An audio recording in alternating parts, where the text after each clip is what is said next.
Well, if you got up this morning and checked the US markets, it might have looked like a quiet night, but I assure you that certainly wasn't the case. And although each of the US indices finished close to where it started, it had been quite a wild ride in the overnight session. There were a number of drivers of that. Let's start with the macro first of all. During the course of the session, the White House announced further tariffs and a clarification on tariffs, particularly on copper, but also on a number of related countries.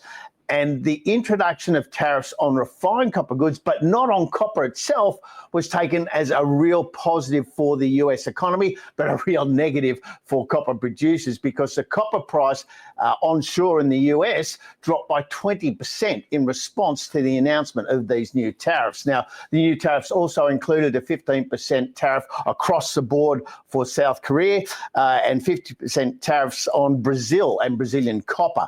So it wasn't all good news, but it was taken as such by copper traders with that big drop in the copper price. And it does appear that as an importer of copper, the US has realised that it probably needs to keep those tariff barriers lower, otherwise it risks hurting its own economy. So the market responded very positively to that, and the market was trading in positive territory for most of the session until we got the interest rate decision from the US Federal Reserve, because not only did Chairman Jay Powell and the Federal Open Market Committee decline to cut rates, the commentary that followed in the press conference was very hawkish. That is, it was talking about potential for higher rates rather than lower rates. And that is not what the US share market investors are looking for.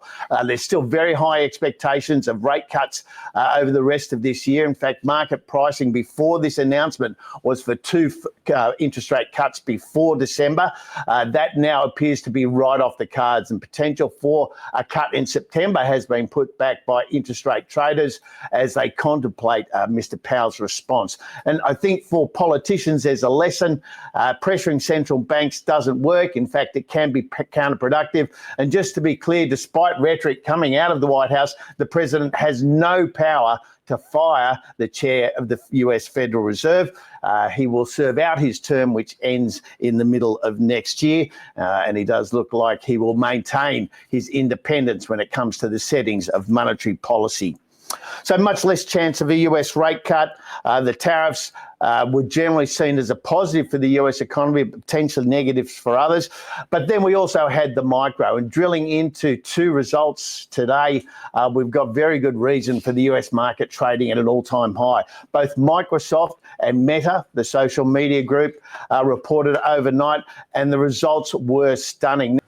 Now, Meta reported aftermarket, and as you can see from the highlighted box here, in the aftermarket trading, the result has had a big impact on the share price, a double-digit jump in the share price. And by the way, for those who aren't aware, that's where you can see the post-market reaction to result before the US opens tonight, for the next trading session.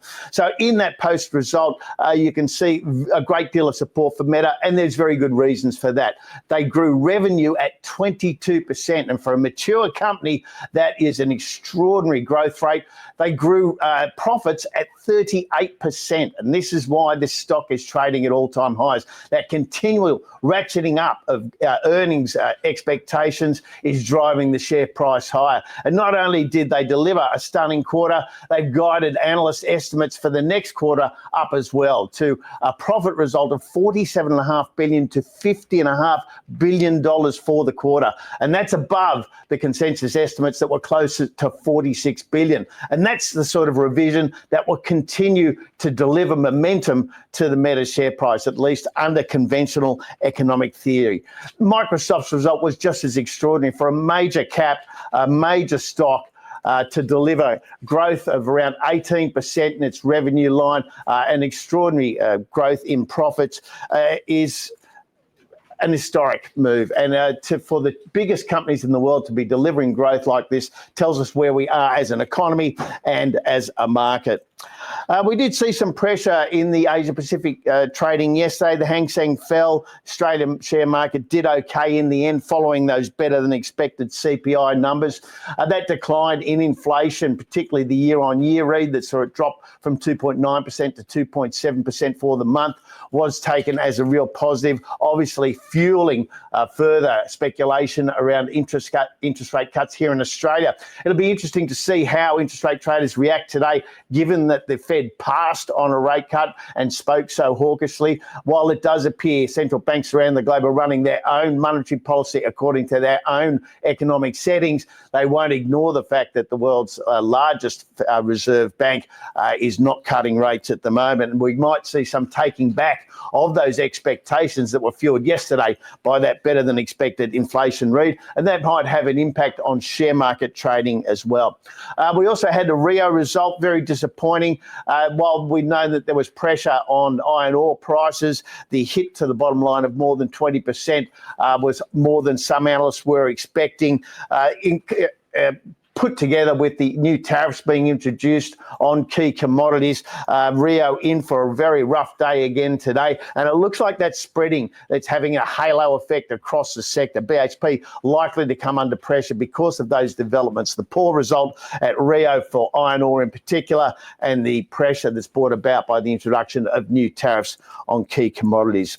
Looking ahead, we've got a report coming up from ResMed. You can see that the ResMed has really moved in response to this upcoming result. The share price reaching an all-time high in Australian dollar terms and really pushing up into this result. Now, we are expecting good news, but I would caution that when a rise like this over the last few trading sessions starts to look as if it's becoming an exponential increase in the price and we're leading into a result, it does look like most of the people who want to buy this stock have already done so, and we're at risk here, even after a good result, of a sell the fact response. That is, all the people who wanted to buy ResMed have already done so, and even if they do deliver a good result, there may not be buyers left to continue driving the price higher in the short term, and we could see a corrective sell the fact reaction in the market, something to watch out for in trading after ResMed delivers its result.